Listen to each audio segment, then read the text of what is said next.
be a king, to rule and yet to serve. That is a true conception of monarchy, for the king serves as he rules his people. His is the greatest office in the empire, and yet the word office hardly suffices for something so personal as the relation between the king and his peoples. He is the symbol of unity, the link in geography between scattered countries, the link in history between past and present, the link in destiny between present and future. When war was declared by the British Empire on Germany in September 1939, the Dominions, free, self-governing nations, simultaneously announced their entry into the struggle. It was with no feeling of obligation that these nations declared war. Canada didn't hesitate to turn her great resources over to war production. Australia and New Zealand, then at such vast distances from the scene of combat, were free countries with the choice of participation or neutrality. South Africa, with its own special problems at home, willingly sacrificed neutrality at a time when it needed courage and conviction to support a war.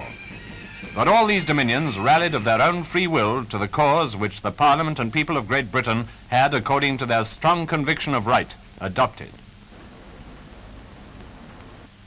Such unanimity of decision had its origins long before, because these dominions, with complete freedom of choice, had in peacetime chosen to remain associated with the mother country under the same king. Thus the king is the king of Canada as well as Great Britain. Equally, he's the king of every large or small colony of the empire, which may someday attain to the same degree of nationhood as Canada. The king was the link between all these scattered peoples when they entered the war. India, that vast empire on its own, which has furnished 2 millions of fighting men for the struggle with fascism, is watching its manhood fighting on battlefields far removed from home, fighting against a common enemy who would take away her freedom and submit her peoples to slavery and obedience under the new order. The British Empire, based on ideas of strength in unity, not force or even self-interest, has one goal: freedom for every living individual. India has the promise of complete independence as soon as its safety is assured by peace. That promise will be kept. If we look from India to Ceylon, through the Pacific Isles, as it were, to the West Indies and the vast lands of Africa, we see that the new empire of the British Commonwealth of Nations is bound by a common belief in tolerance, the sanctity of human life, impartiality of justice, and the equality of all peoples before God. Freedom of religious worship is, needless to say, at the basis of this code. Indeed, it has been the historic policy of Britain ever since the empire began.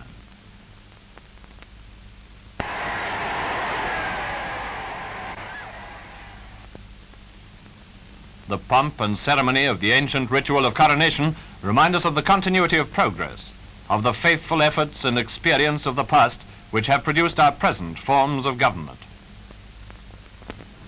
Traditions are important, particularly those which the Royal Navy has handed down to be so gloriously upheld in this war. King George was trained as a sailor, and once a sailor, always a sailor. It's the sea which has been the empire's highway, the trail by which dominions and colonies have been founded, the element over which its commerce has flowed. Men of the dominions have in their turn taken to the sea. Achilles was a New Zealand ship. India has created a Royal Indian Navy, while many Indians are counted among merchant seamen. The merchant service, no less than the Royal Navies, has moulded this association of nations known as the British Empire. These services, Royal Navies and merchant navies, are very active in the present, and if we desire proof of the Empire's vitality based on the present alone, we have only to look at the Royal Air Force.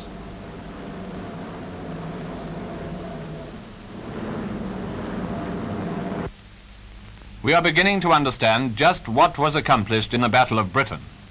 The King, with his people, was one at heart with the fighter pilots who were repelling that terrific assault, the famous Few.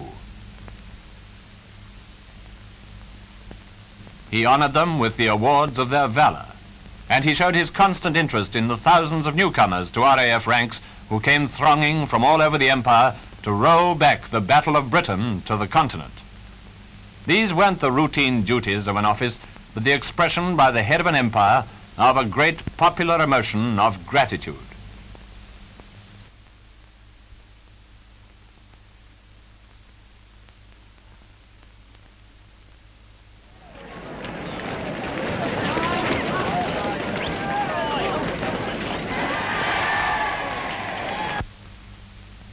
And these services, Army, Navy and Air Force, which in the past have been manned by men, have now their complement of women, whose part in total warfare it is the King's delight to recognize.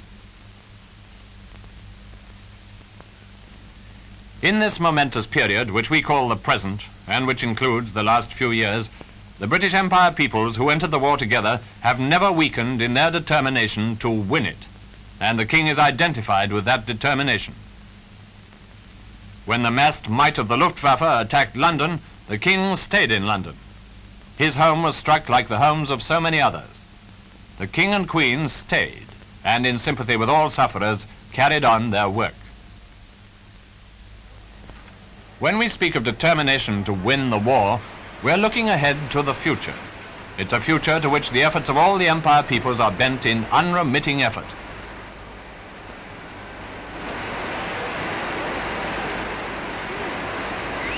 The King sees personally the labour of workers in English, Scottish, Welsh and Irish factories, shipyards, mines, but he knows that all over the territories which call him King, men and women are contributing in the same spirit of grim resolution.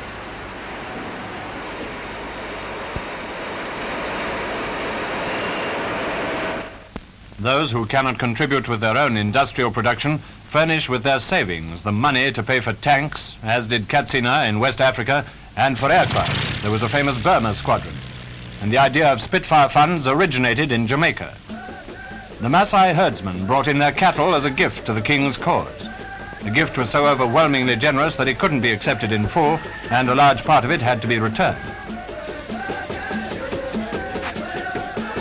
The King's African Rifles and the Nigerian and Gold Coast regiments have won fame and glory in the Abyssinian campaign and in Madagascar.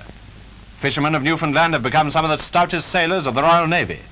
The courage of the fighting population of Malta is already legendary. The Transjordania Frontier Force demonstrated afresh the military qualities of the Arab during the brief campaigns of Syria and Iraq. As for the record of Dominion troops, the testimony is too well known to need repetition. South Africans inspired by their soldier statesman Field Marshal Smuts, New Zealanders earning immortal renown in Crete and Egypt. These men, the soldiers of today, will be the citizens of tomorrow. Whether they be the King's subjects in the British Isles or from Australia, it will be for them to mould and fashion the empire which they have upheld and preserved. A Canadian army which has dwelt in England and stood upon the ramparts of the Channel will return to Canada not only seasoned in warfare, but better informed about another people than any other army. Canadians will understand how completely the King and Queen are identified with the aspirations of the new empire of the future. The thoughts of men in these days are directed to a future beyond the war. Among the peoples of the British Empire, there is a great hope and a great purpose. It's clear that this mighty convention of fair-minded men and women, far from being outworn, is only at its beginning. Spread out over the globe in self-governing units, voluntarily associated under one king, they will promote peace and happiness among all mankind, but especially within their own territories. They will ensure freedom and a livelihood and the opportunity of progress to everyone. This is a program of youth, one which only the young in heart could plan and undertake. Once again, how fortunate that in the King and Queen, the empire is blessed with rulers who are young in heart. The tasks of the new empire require faith, hope and purpose, and these are qualities which stand out in shining radiance at the top.